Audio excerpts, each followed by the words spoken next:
قيمه ماليه اللي هي 30,000 درهم، 3 مليون سنتيم.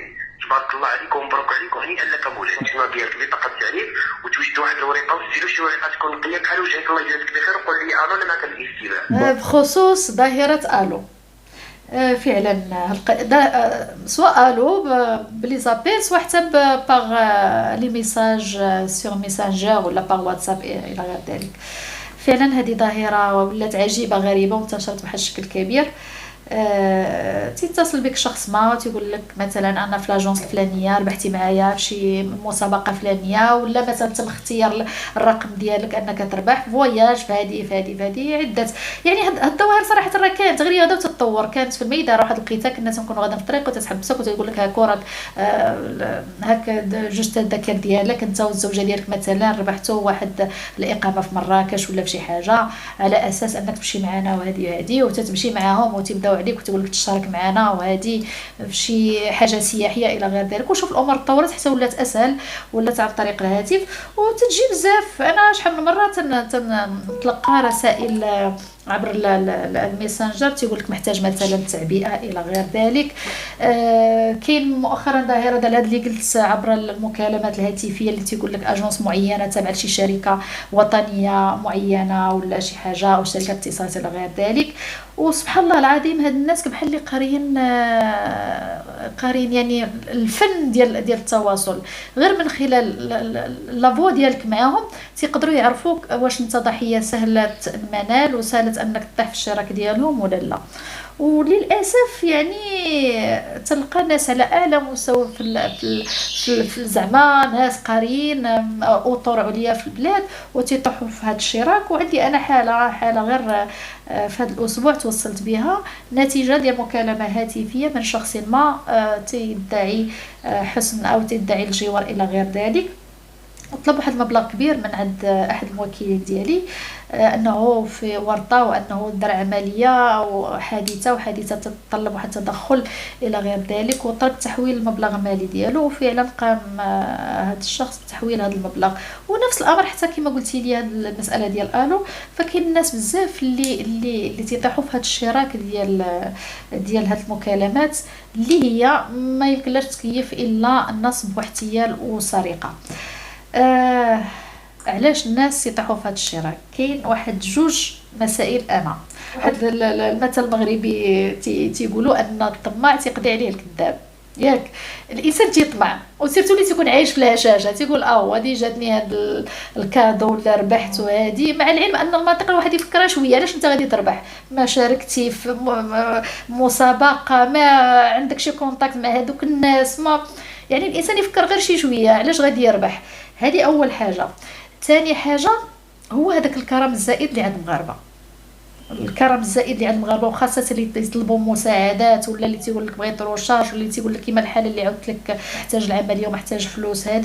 هذاك الاطار والكرم اللي عند المغاربه الزايد، لاننا فوا نحسوا بشي واحد محتاج المساعده ما تنتردوش بدون اننا ما تنفكروا نديروا شي تكوين في هذه المساله هذه. ربما غالبا لان راه واحد الطريقه انا كذلك راه شحال من مره اتصلوا بيا وهذه لان ولات ظاهره. يعني راه ما بقات شي حالات معزوله. يعني راه تقريبا فيما مشيتي او اي مجمع تسكن الا وانك تلقى شي شخص يعاود لك هذه.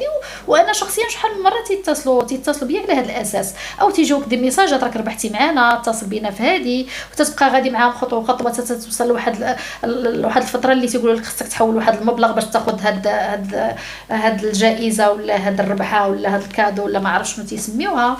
دونك كاين تفنن، كاين ولا فن. هاد القضيه ديال النصب والاحتيال بهذه الطريقه انا ولا وليت تشوفوا ولا فن، لان حتى الطريقه باش يهضروا معاك طريقه احترافيه وتيبان لك فعلا ان هذاك المسؤول ولا شي اطار في هذيك المؤسسه. يعني تيجوك في هذاك كما تيتقال بالدارجه المغربيه في صفه الصح.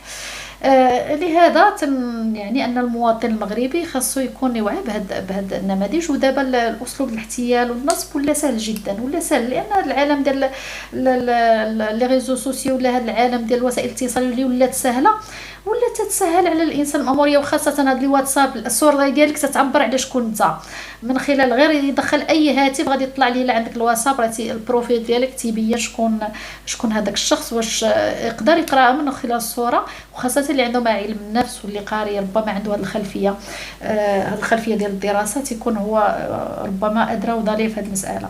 فلهذا الانسان خصو ياخذ الحذر ديالو ديما، انه ما يكونش عنده هذاك الطمع في حياته، انه يكون الانسان خصو يوعى انه ما تياخذ الحاجه اللي عرق فيها واللي خدم فيها. دابا الاشكال ان الى ضبط راه غادي يتعاقب وفق القانون الجنائي، سواء في جرائم النصب والاحتيال، سواء في السرقه، الجرائم الالكترونيه عندها نصوص قانونيه تتاثر في هذا الباب.